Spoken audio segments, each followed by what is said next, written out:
questions about several kinds of animals, starting with the giraffe. Giraffes don't have short necks. Giraffes don't have short necks.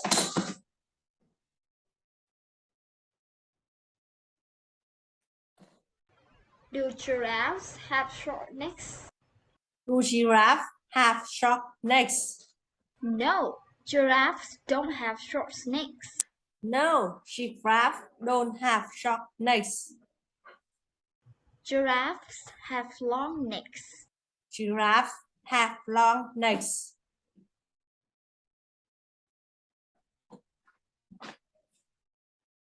Do giraffes have long necks? Do giraffes have long necks? Yes, giraffes have long necks. Yes, giraffes have long necks.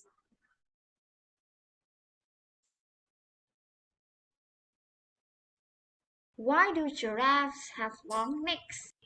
Why do giraffes have long necks? Well, they have long necks so that they can easily eat leaves on tall trees. Well, they have long necks so that they can easily eat leaves on tall trees. They don't have wings. They don't have wings.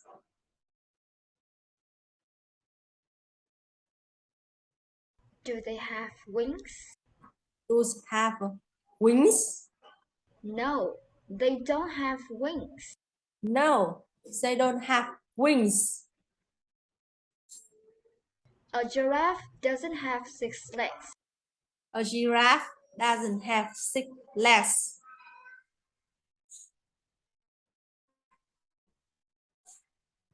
Does a giraffe have 6 legs? Does giraffe have 6 legs? No, that's not true. A giraffe has fewer legs than that. No, that's not true. A giraffe has fewer legs than that.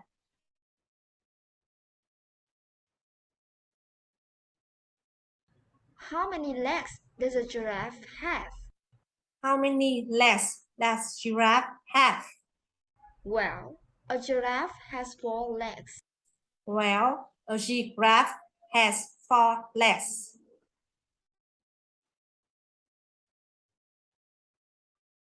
A bird doesn't have 4 legs. A bird does have 4 legs.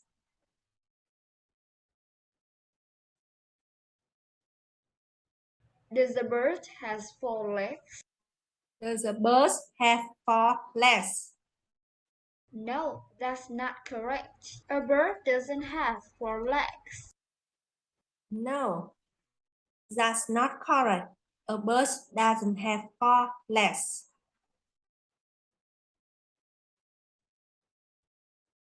How many legs does a bird have?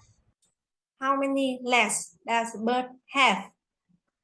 Well, a bird has 2 legs. Well, a bird has 2 legs. Every bird has wings. Every bird has wings.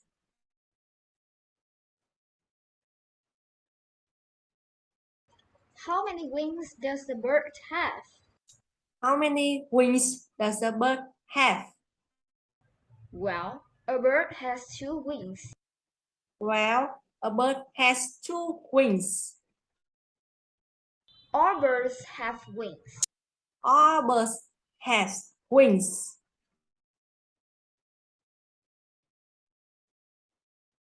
Do all birds have wings? Do all birds have wings? Yes, all birds have wings.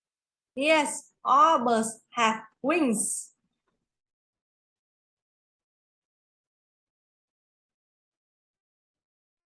Lions don't eat vegetables. Lions don't eat vegetables.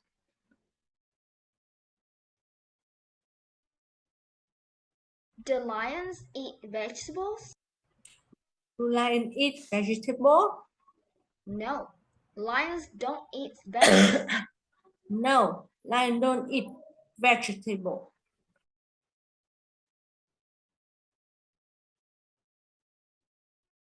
Why don't lions eat vegetables?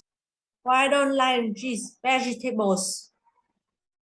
Well, they don't eat vegetables because their bodies can digest them. Well, they don't eat vegetables because their body can digest them. They don't eat fruit. They don't eat fruit.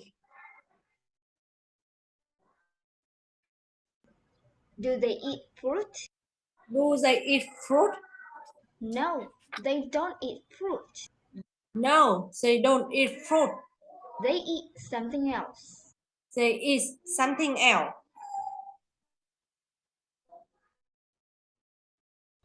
What do they eat? What do they eat? Well, they eat meat. Well, they eat meat. They don't eat plants. They don't eat plants.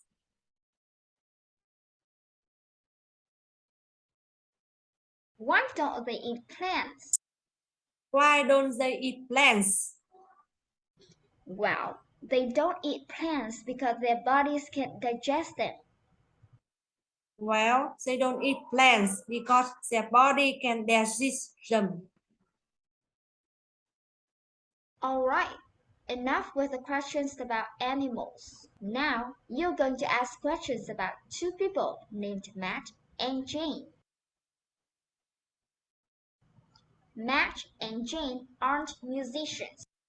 Mark and Jane are musicians.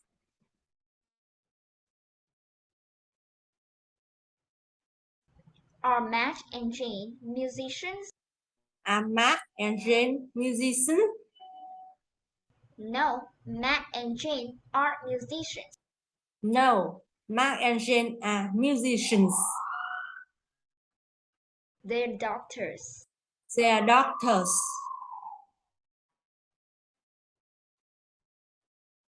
Are they doctors? Are they doctors? Yes, they are doctors. Yes, they are doctors.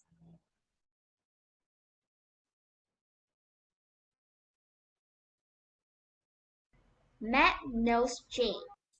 Mark knows Jane. Does Matt know Jane? Does Mark know Jane? Yes, he knows her. Yes, he knows her. Matt knows where Jane works. Mark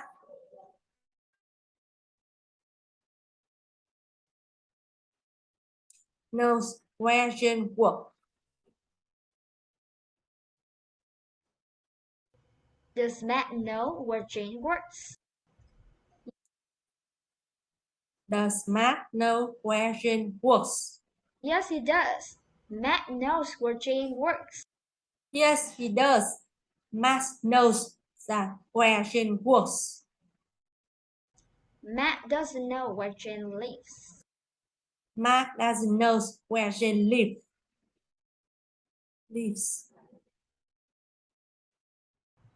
Does Matt know where Jane lives? Does Mark know where Jane lives? No, he doesn't. He knows where Jane works, but he doesn't know where Jane lives. No, he doesn't. He knows where Jane works, but he doesn't know where Jane lives.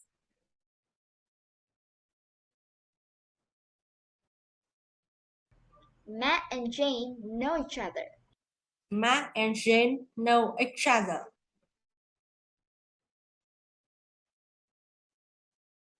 Do Matt and Jane know each other? Do Mark and Jane know each other? Yes, they do. They know each other. Yes, they do. They know each other. How do they know each other? How do they know each other? Well, they know each other because they work in the same hospital. Well, they know each other because they work in the same hospital. According to Jane, Matt is a great doctor. According to Jane, Matt is a great doctor.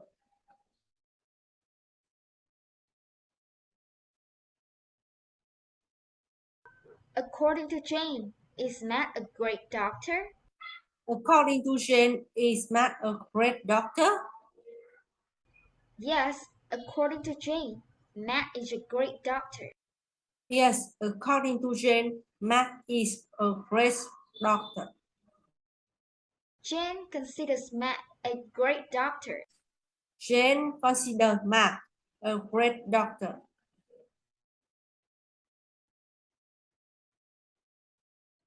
Who considers Matt a great doctor?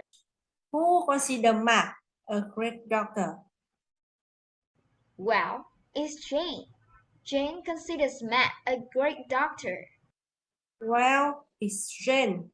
Jane considers Matt a great doctor. Matt and Jane know each other. Matt and Jane know each other.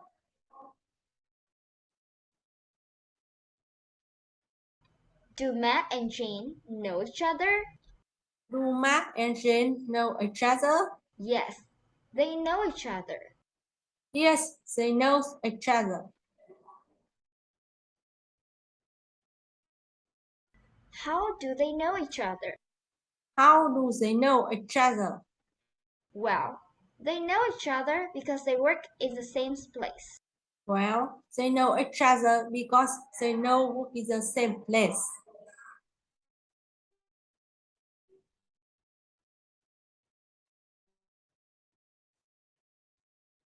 They work 6 days a week. They work 6 days a week.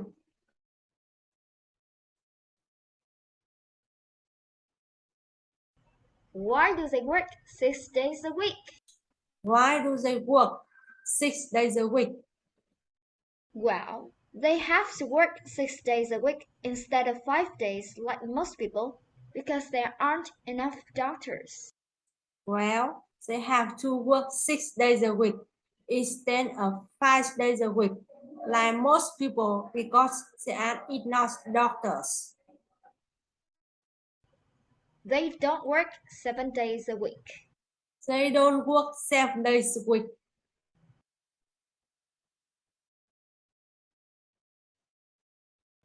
Do they work 7 days a week?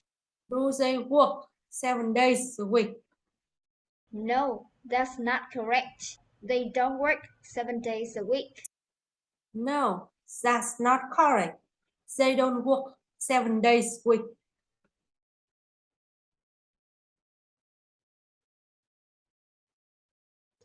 How many days a week do they work? How many days a week do they work? Well, they work 6 days a week. Well, they work 6 days a week.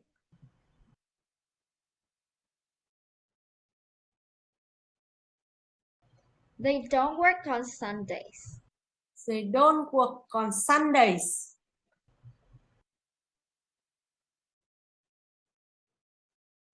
Do they work on Sundays? Do they work on Sundays? No, they don't work on Sundays. No, they don't work on Sundays.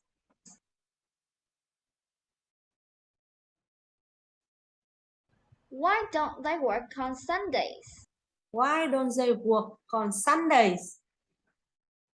Well, it's because they need to take a day off every week to rest and to spend time with their families. Well, it's because they need to take a day off every week to rest and to spend time with the family.